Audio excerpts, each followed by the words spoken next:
তোমাদের আজকে আবার একটা অঙ্ক শেখাবো, সেটা হলো দুটো সংখ্যার লসাগু এবং গসাগু যদি এত এত হয় তাহলে একটি সংখ্যা এত হলে অপরটি কত।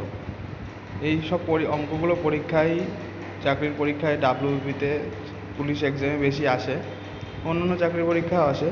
এগুলো সিম্পলি একদম সহজ। দেখো তুমি কি করবা, যে গসাগু এবং লসাগুটা দিয়েছে সেটা গসাগু আর গুণ লসাগু পাতিয়ে তলায় যে সংখ্যাটা রয়েছে এই সংখ্যাটা দিয়ে এটাকে ভাগ করে দেবে, তোমার ইজিলি অঙ্কটার উত্তর বেরিয়ে যাবে। দেখো কত দিয়ে ভাগ করলে মিলে যায়।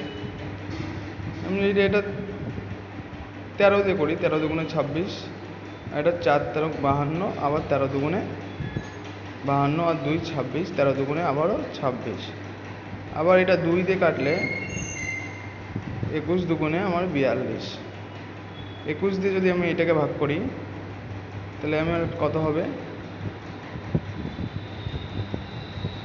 3 তিরিককে 3 দিয়ে কাটি, 3 7 21, 3 তিরিককে 9, হাতে আমার 1 19, 3 6 18, হাতে আমার 3 4 12, 7 দিয়ে এটাকে কাটি, 5 7 35, আর 1 14, 7 দুগুণে 14, তার মানে কত হলো আমার একটি সংখ্যা 52, অপর সংখ্যাটি 52। তাহলে একটি সংখ্যা যদি আমার 546 হয় তাহলে অপর সংখ্যাটি হবে আমার 52।